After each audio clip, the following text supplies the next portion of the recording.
지난 2021년 1월부터 사도행전을 설교했는데 오늘까지 총 646번째 시간을 맞이하고 있습니다.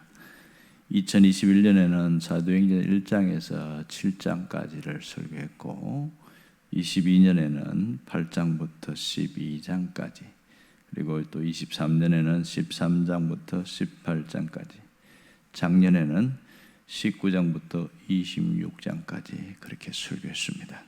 그리고 이제 올해 27장과 28장을 마무리하고 있습니다. 이 사도행전은 미완성의 책으로 끝이 나고 있습니다. 하나님이 오늘 그리스도인들을 통해서 완성하실 것이기 때문입니다. 결국 이 사도행전은 한마디로 말하면 성령의 행전이다 이렇게 말할 수 있지요. 성령의 사람 한 사람을 통해서 하나님의 나라를 세워나가기 때문에 그렇습니다. 결국은 초대교회의 시작도 성령과 함께 시작했고 또 성령께서 사람을 일으키시고 또 성령이 생명을 건 증인이 되게 하시고 꿈을 꾸게 하신다는 것을 알 수 있습니다. 새로운 시대를 열어나가고 하나님 나라를 세워나가는 것도 성령님이 하십니다. 그 중에 사도행전 9장부터 사도 바울을 세워나가시는 일을 하게 됩니다. 자, 이 사도행전에서 바울이 지금 로마에 도착한 것을 우리가 보고 있는데 이것은 주후 60년경이었습니다.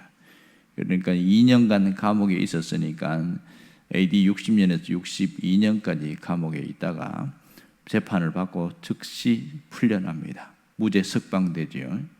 그러다가 AD 64년에 다시 체포됩니다. 그것은 네로 황제가 로마 시내에 불을 싹 질러놓고 그것을 그리스도인들이 불질렀다 그렇게 뒤집어 씌우고 그렇게 그걸 빌미로 그리스도인들을 박해하는 일을 하는데 그때 아마 기록에 의하면 초대 교회사에 보면 이 사도 바울이 소아시아 지역 1차, 2차 전도여행할 때 그때에 있어 체포된 것으로 나타납니다. 결국은 AD 64년에서 68년 사이 약 그 사이 한 몇 년간 감옥에서 있다가 참수형을 당하게 되었습니다. 자, 그런데 희한한 것은 오늘 사도행전의 모습에서 바울의 마지막 장면은 기록이 없다는 것이 특징입니다. 오늘 우리가 보고 있는 마지막 장면은 2년 동안 가택연금 상태에 있을 때의 바울의 모습으로 끝이 납니다. 그때 뭘 했냐? 바울이 오는 사람 모두를 다 영접하면서 하나님의 나라와 예수에 대하여 증언했다. 이것으로 끝이 나고 있습니다. 결국 오늘 다시 한번 여기서 31절에서 봐야 될 것이 강조할 단어가 있는데요. 이 두 가지 단어가 굉장히 중요합니다. 하나는 담대하게 이런 단어고요. 또 하나는 거침없이 이런 단어입니다. 결국은 마지막 구절에서 왜 담대하게 이렇게 강조했는지 그것은 지난 시간에 살펴보았습니다. 신앙인에게는 믿음의 용기가 필요하다. 그것을 지난 시간에 얘기를 했습니다. 오늘은 마지막 단어인 거침없이라는 단어를 함께 보려고 합니다. 자, 총 28장으로 구성된 이 사도행전은 바울의 복음을 전함에 거침이 없었다. 마지막으로 대단원의 막을 내리고 있습니다.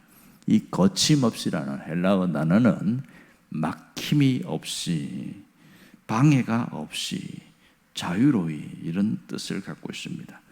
그러면 누가는 사도행전을 기록하면서 왜 거침없이라는 이 단어를 강조하고 있는 것인가 하는 것이죠. 자, 이 단어는 강조는 두 가지가 의미가 있음을 우리가 알 수 있습니다. 먼저 마지막 순간까지 주님의 증인으로 일관한 바울의 자세를 강조하기 위함입니다. 이게 첫 번째입니다. 인생 말년에 평생 지병에 시달리고 있는 바울이었지만 이제 미결수 신분으로 2년 동안 이렇게 가택연금 상태에서 그렇게 한쪽 손에는 로마 군인이 한쪽 손에는 쇠사슬이 자기 손에 묶여 있는 상태로 2년간 그렇게 지냈는데 그곳에서 하나님의 나라 그리고 예수 그리스도에 대해서 증언하고 있습니다. 자, 여기서 거침없이 할 때는 막힘이 없었다는 것은 아무런 방해 요소가 없었다 그런 것이 아니라 어떤 것이 장애물이 있었지만 그것이 바울에게는 아무런 영향을 주지 못했다 그런 뜻입니다. 여러분, 또 하나의 사건은 사도행전 마지막 구절에서 이 거침없이의 의미는 하나님의 말씀, 복음의 본질을 강조하고 있음을 알 수 있습니다. 첫 번째는 바울의 자세를 이야기했고, 또 하나는 이 복음 자체의 본질의 성격을 말하고 있죠. 생명의 근원 되신 이 하나님의 말씀에 무슨 거침이 있겠어요? 하나님께서 창세기 1장에 보면 흑암과 혼돈 속에 있을 때에 천지를 만들 때 거침없이 하나님이 말씀으로 창조하셨습니다. 그 말씀이 인간을 구원하기 위해서 육신을 입고 오신 분이, 인간의 역사 속에 오신 분이 바로 예수 그리스도입니다. 그때 오실 때에도 망설임이나 주저함이 없이 거침없이 오셨다는 것을 알 수 있습니다. 그리고 예수님께서 3년의 공생애 속에서도 아무런 죄가 없이 억울하게 돌아가시는 사건이 나오는데요, 그때에 십자가에 죽으셨지만 거침없이 죽음을 깨뜨리고 일어나셨습니다. 그리고 인간을 구원할 영원한 생명의 구원자가 되셨다는 것이죠. 여기에는 거침이 없었습니다. 아무리 악한 원수 마귀도 예수님의 부활에는 꼼짝할 수 없었고 아무런 능력이 없었다는 것을 알 수 있습니다. 죽일 수는 있었지만 살아나는 것에 대해서는 무능력한 존재였습니다. 또한 하나님의 말씀은 칠흑같이 어두운 우리의 인생 속에서 우리가 어떤 길로 갈지 방향을 잡아주는 인생 사용 설명서인데, 그 사용 설명서로 우리에게 오는데 거침이 없다는 거죠. 그래서 성경 말씀을 내 인생 사용 설명서로 잡은 사람들은요, 삶이 상당히 제대로 열리는 것을 보게 되어집니다. 왜 성경 읽기를 강조하느냐? 그것은 말씀 자체가 거침이 없기 때문에 그렇습니다. 바울은 최악의 상황에서도 하나님의 말씀을 전하면은 거침이 없었던 것은 그 말씀의 능력 때문에 그런 것이지요. 여러분, 사도행전을 기록한 누가가 최종적으로 강조한 것이 바로 이겁니다. 사실 바울이 본문의 이후에 잠시 석방되잖아요. 제가 좀 전에 말씀드린 것처럼 64년까지 그 2년 동안은 활동을 합니다. 그러다가 네로 황제 박해에서 다시 잡혀 들어가는데요, 그때의 마지막 때 쓴 성경이 디모데 후서입니다. 이 디모데 후서를 거침없이 바울이 기록했습니다. 그리고 거기에 보면 자신이 지금 내가 죽을 날이 얼마 남지 않았다는 것을 공개하고 있습니다. 그는 죽음의 순간에서도 절대로 두려움이 없이 주님 앞에서 당당하게 그렇게 죽음에 임했음을 알 수 있습니다. 그런데요, 누가는 이 모든 상황을 자세하게 목격을 했음에도 불구하고 사도행전 29장을 쓰지 않았습니다.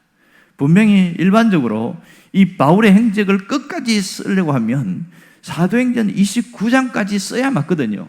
그래서 로마 감옥에서 어떻게 나왔으며, 그리고 2년 동안 어떻게 사역을 했다든지 를 기록해야 마감이 되는데, 이 누가는 그것을 생략해버리고 미완성으로 끝내버린 것을 알 수가 있습니다. 왜냐하면 여기에서 누가가 강조하려는 것은 바울의 행적이나 그 영웅담이 아니라 하나님의 구원 역사이기 때문에 그렇습니다. 하나님의 구원 역사가 이 바울을 통하여 어떻게 일어났는가, 거기까지만 기록하고 나머지는 생략하는 것은, 하나님의 역사는 지금도 똑같이 이렇게 흘러가고 있음을, 우리를 통해서 사도행전 29장을 기록하기를 원하고 있기 때문에 그렇습니다. 여기에 보면 누가를 통해서 나타난 모든 것을 보면 하나님 말씀은 거침이 없었다는 것을 강조하고 있고요, 또한 하나님의 은혜도 거침이 없었고 하나님의 능력도, 하나님의 역사도 거침이 없이 나타난 것을 이야기를 하고 있습니다. 마지막 참수형당한 이 바울의 이야기가 생략된 것은 바울의 이야기가 초점이 아니라 하나님의 구원의 역사가 핵심이기 때문에 그렇습니다. 거침없이 베풀어 주신 은혜의 거울에 비추어 보면 바울이 참수형당한 것은 그런 그 삶의 일상의 삶의 한 부분이었다. 그렇게 보고 있는 것이죠. 그 시대에 주님의 증인으로 살아가는 일상의 삶이었습니다. 바울 시대에 많은 사람들이 복음을 전하다가 순교했는데 당시 당연한 일상의 삶으로 여겼습니다. 그러니까 그들이 사도행전 29장에서 나타날 것인데 생략한 것은 굉장한 의미를 갖고 있는 것이죠. 하나님께서는 지금도 예수 그리스도 안에서 우리에게 거침없이 베풀어 주신 그 구원의 은혜를 깨닫고 믿는다면 우리의 삶이 일상의 삶을 통해서 거침없는 하나님의 역사가 사도행전 29장으로 기록되어 나갈 것을 알기 때문에 그렇습니다. 하나님은 지금도 우리에게 거침없이 은혜를 베풀어 주고 계십니다. 그러므로 그 진정한 그리스도인은 어떤 조건이나 상황 속에서도 거침없이 베풀어 주시는 그 은혜를 되새김질할 줄 알아야 합니다. 우리의 생각을 초월하시는 그 하나님께서 때로는 어떻게 역사하냐? 우리의 실패를 통해서도 역사하시고 우리의 가난과 병든과 고통과 아픔을 통해서도 거침없이 하나님의 역사를 이루어 가신다는 사실입니다. 그렇다면 우리가 그 하나님의 은혜에 어떻게 반응할 것인가? 피조물에 지나지 않는 우리가 창조주 하나님께 바칠 최상의 반응이 무엇인가 하는 겁니다.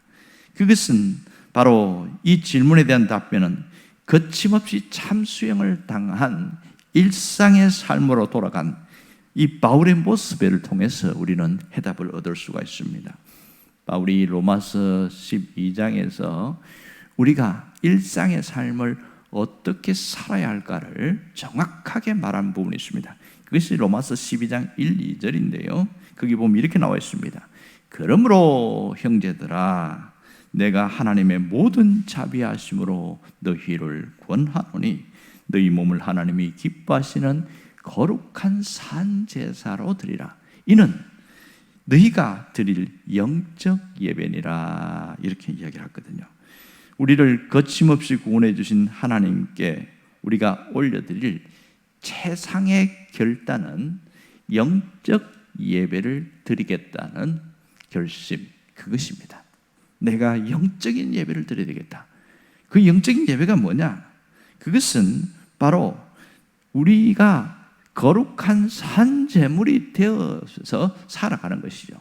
우리 몸을 하나님이 기뻐하는 거룩한 산제물이 되는 것이 거침없이 살아가는 하나님의 일상의 삶이라는 것을 말합니다. 구약시대에는 제물을 죽여서 그렇게 해서 태워서 하나님께 번제를 드렸습니다. 그러나 예수님은 친히 스스로 살아있는 제물이 되셨어요. 예수님이 십자가에 올라가실 때 죽어서 올라간 게 아니고 살아있는 채로 올라가서 인류를 위한 제물이 되셨습니다. 주님 자신이 거룩한 산제물이 되어서 돌아가셨어요. 그러므로 우리는 이렇게 죽을 필요는 없습니다. 하지만 우리의 삶 자체가 하나님의 은혜에 대한 반응으로서 내가 살아있는 제물이 되는 것이다. 이걸 쉽게 우리 삶으로 우리식으로 표현하면 이런 거죠. 영적 예배라는 것은 바로 예배가 생활화되는 것을 말합니다. 생활의 예배화를 말하고 있는 거예요. 이렇게 살려고 하는 방향을 초점을 맞춘 사람은 그 사람은 그냥 가만히 있어도 경건의 모습이 나타납니다. 어떤 사람은 경건의 어떤 흉내만 나타나는데 그 사람 속에서 경건의 능력이 나타나는 거예요. 그 성경에 뭐라고 표현했습니까? 이 디모데전서인가요? 보면 말세에는 경건의 모양은 있지만 경건의 능력이 사라졌다. 이렇게 말합니다. 왜 그런 줄 아세요? 그것은 예배의 생활화가 안 되어지기 때문입니다. 예배는 예배로서 끝나버리기 때문에 그런 거죠. 생활이 예배화가 되지 않아서 그렇습니다. 우리는 예배라는 것을 교회 예배당 안에서 드리는 것으로 끝난 것으로 그렇게 취급하고 살아오는 것이 일상화돼 버렸어요. 바울은 그렇게 살지 않았습니다. 그는 그렇게 가택연금 상태에 있을 때에도 예배의 생활하고, 그리고 석방됐을 때에도 생활의 예배화가 이루어졌습니다. 그러기에 자신이 거리낌 없이 우리는 하나님이 기뻐하시는 거룩한 산제사로 드리는 게 맞다. 이것이 영적 예배다. 예배의 생활화가 우리 삶의 모습이다. 그렇게 이야기하는 거예요. 그게 이제 거침없이 베풀어진 그 하나님의 은혜에 대한 일상의 삶으로 반응하는 것이라는 것을 말하고 있는 것이죠. 이것이 자체가 바로 사도행전 29장을 써내려가는 겁니다. 여러분, 사도행전 28장은 미완성입니다. 여기는 사실은 완성 결론이 없이 쉼표로 끝이 나는 겁니다. 그거는 우리를 통해서 하나님이 이 29장을 써내려가고 싶어하는 마음 때문에 그렇습니다. 그러므로 이제는 거침없이 하나님이 내게 주신 그 은혜로 사도행전 29장을 엮어나가려는 결단이 필요한 것이죠. 우리가 기쁜 일을 맞았으면 그 기쁜 일로 사도행전 29장을 엮어나가고, 또 슬픈 일을 맞았으면 슬픈 일을 통해서도 사도행전 29장을 엮어나가는 게 굉장히 중요합니다. 가난하면 핍절한 일상의 삶을 통해서, 또 하나님이 부어주신 은혜가 있어서 또 뭔가 부유해졌으면 부유함을 통해서 일상의 삶으로 사도행전 29장에서 내려가는 것이지요. 때로는 건강할 때가 있지만 또 병들 때도 있습니다. 그러면 또 병든 상태에서도, 그 상황에서도 주님에 대한 신앙을 잃어버리지 않고 그렇게 그 하나님의 은혜를 일상의 삶으로 녹여내는 것, 이게 거침없이 사도행전 29장을 이어가는 삶이라고 할 수 있습니다. 나이가 들었으면 들은 대로, 나이가 젊었으면 젊은 대로 내가 살아가는 삶 자체가 사도행전 29장을 써내려가는 그런 사람이라면 하나님은 나를 통하여 그 일을 하신다는 것이죠. 오늘 중요한 것은 교회가 뭐냐? 이것을 사도행전 전체에서 이야기합니다. 교회는 우리 한 사람 한 사람을 말합니다. 또한 우리가 누구냐 하면 우리는 복음의 증인들이고 바로 주님의 편지라고 이야기합니다. 고린도전서에 보면 고린도후서 1장에 우리는 주님의 편지다 이런 얘기를 했어요. 그만큼 우리는 소중한 사람인 것이죠. 오늘 바울처럼 우리의 삶을 담대하게 거침없이 발전하는 그 바울의 모습처럼 우리의 삶에 이러한 것이 재현될 수 있기를 주의 이름으로 축원합니다. 기도하겠습니다.